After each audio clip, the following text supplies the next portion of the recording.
وَلِتُكَبِّرُوا اللَّهَ عَلَى مَا هَدَاكُمْ. Dhe që të madhëroni Allahun për udhëzimin që u ka dhënë. Allahu subhanahu wa ta'ala është më i madhi. Kështu që ne duhet ta besojmë. Duhet jemi të bindur se ai është më i madh se gjithçka. Ai është më i rëndësishëm se çdo gjë. Qenia e tij është më e madhe se gjithçka. Wa ma qadarullaha haqqa qadri. Ata nuk e kanë vlerësuar madhështinë e Allahut ashtu siç duhet. I dhujtarët, jo besimtarët, nuk e kanë vlerësuar madhështinë e Allahut siç duhet. Dhe pastaj Allahu ka përmendur diçka nga madhështia e tij.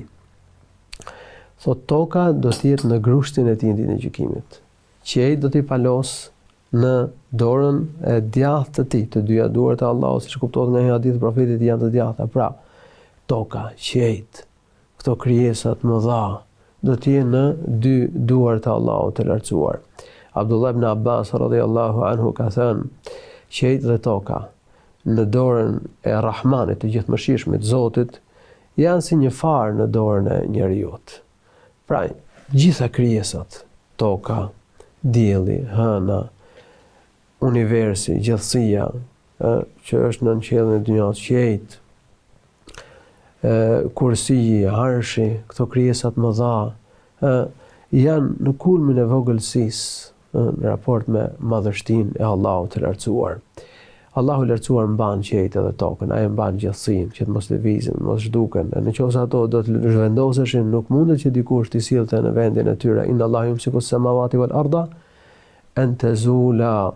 Po dhe emrat e Allahut janë të bukur, janë të përsosur, janë me kuptim të plot, i gjalli, mbajtësi i gjithësisë, el-Hayyu el-Qayyum, i pari pa fillim, i fundit, i pa mbarim, i gjithdijshmi, gjithshikuesi, gjithdëgjuesi, gjithpushtetshmi, subhanahu wa ta'ala, dhe atributet e tij, ai është më i madh në atributet e tij.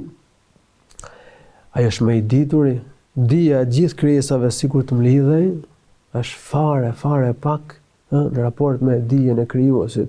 I ka thënë El-Khadir, i ka thënë Musa alayhis salam, siç përmendet në hadith të saktë, është ai tregimi që përmendet në surën El-Kahf, po që e ka shtjelluar profeti në një hadith i transmetuar nga Abdullah ibn Abbas, dhe El-Khadir, domethënë i ka thënë Musës alayhis salam, e pa një shpend që mori pak ujë me sjepin e tij në det, dhe i tha dia ime dhe dia jote, nuk është asaj një pik nga deti në raport me dijen e Allahut të lartësuar. Allah është më i bukur, sikur të mirë dhe bukuria e gjithë krijesave.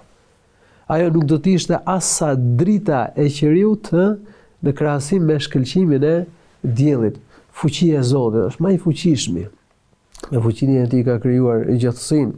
Sikur të mirë dhe fuqia e gjithë krijesave. Nuk do ishte gjë para fuqisë së krijuesit subhanahu wa taala, pushteti i Zotit. Prandaj ditën e gjykimit, Allahu i lartësuar do ta shtrëngojë tokën me një dorë, qiej do t'i palos në të djathtën e tij, të dyja duart e tij janë të djathta dhe do thotë enel meliku, unë jam gjithsunduesi, unë jam i gjithpushtetshëm. Ku janë arrogantët, ku janë sunduesit e tokës? Domethënë ka për ta thënë Allahu i lartësuar këtë në ditën e gjykimit. Pra besojmë se Allah është më i madhi. E ndjejmë diçka të tillë dhe e shprehim me gojë Allahu Ekber.